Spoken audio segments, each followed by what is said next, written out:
So let's look at the first of the inventory control policies, which is the periodic review policy. And let's make a picture of the dynamics, the day-to-day dynamics of your inventory on hand.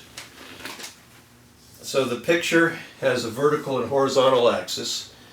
This axis is time, and we might say that it means which day it is. So we're going day to day. And on this axis, the vertical axis, we'll have on-hand inventory. And the definition of periodic review says you need two numbers to specify which flavor of periodic review you're doing. Those two numbers are called parameters. You can think of them as knobs that you can adjust to tune the policy. So these periodic review policies have, the first is what's the period of the periodic review. That is, how often do you check your inventory and decide how to react to what you find. So it's periodic.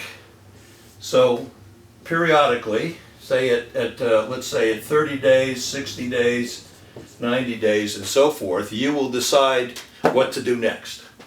So that's one of the parameters. And this is called a TS policy. So in this case, the T is 30, the time between checks of your inventory.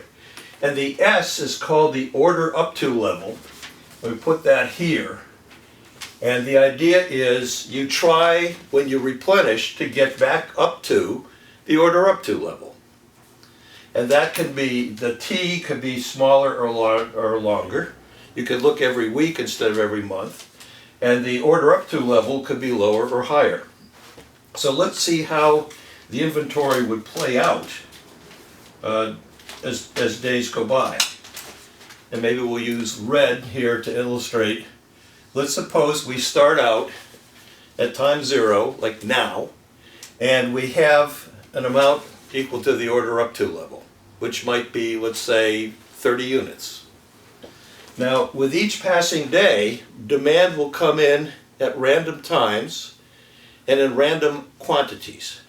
And especially if you're dealing with a thorny problem called intermittent demand, which is true of spare parts, for instance, the demand is very unpredictable. And a lot of times it's 0. So for instance, we might go through several days where nothing happens here. The demand just sits. The supply just sits where it is. And then all of a sudden you get an order for a bunch. So the on-hand inventory drops. And you'll proceed in this way. There might be a large order here, and then it's quiet. And then you get to the first interval, where you say, okay, where are we? And you find that this is the inventory level at 30 days, and there's a gap. There's a gap between where you are now and the order up to level. So that's your order quantity. You order that much more. So you cut that purchase order, it goes out to a supplier, and sometime later, unfortunately, it comes in. And so there's a lead time after which that will show up. But in the meantime, life goes on and demand continues to trickle in. So you might be quiet for a while, and then there'll be more demand coming in, and you drop to here. And at this point, the lead time has expired, and this amount comes in from your supplier. So your on hand goes up by this much, and maybe it puts you there. So you haven't really got to your order up to level, because in the meantime your stock has been depleted by continuing demand during the lead time. So you get up to here, and the cycle continues. You may have a very quiet rest of the month where nothing is ordered, and that's your on hand at the second period, 60 days, and you have a fairly small gap here, so you order that much, and after the lead time, maybe you have a flurry of demand that's taking you down to here, and now you get this little bit more, and that's where you are at that point, and this cycle continues, where you've got a certain gap which you order, which comes in later, and in the meantime, your inventory is dropping, and then you order this much. And this goes on and on. So that's the way the dynamics work out, and this is the way the mechanics of the periodic review system work. Every certain number of days, you look at where you are, see the gap between where you are and your order up to level. You order that, there's a lead time, it comes in later, and this fluctuates up and down. So that gives you what's called a trace of the item stock level. From a picture like this, you can derive your critical or key performance indicators. For instance, one of them would be the average inventory investment. How much on average, on an average day, do you have in stock? If you multiply that by the price of the item, you see how much money you've had sitting on the shelf, tied up in inventory, instead of, for instance, giving you a bonus. How much that inventory is, how much money is tied up in inventory on an average day. And so if you look at this red curve, and it's fluctuating over time, there's an average level. We'll draw that in green, and maybe we say this is the average inventory. So that can be used to figure out the cost of your investment in inventory. Another performance measure is how much does it cost to do the reordering. Well, in this particular case, you know that you've got every 30 days you make an order, so there's no randomness to that at all. There'll be 12 orders in a year. And so however much it costs you to cut a purchase order, that times 12 is going to be the cost of replenishment. Now, what's the holding cost? You have to have care and feeding of the inventory. It has to be kept on a shelf, protected from the elements, protected from theft. You pay taxes on your warehouse. All that stuff goes into holding cost. So the holding cost would again be related to the average inventory. And typically a company might say, or might figure out that their holding cost is a certain percentage of the dollar value on the shelf. So maybe 10% of the dollar value is what it costs you to keep the inventory in storage. So you can figure out from this kind of picture two of the three cost components, the holding cost and the ordering cost. You're also getting the inventory investment.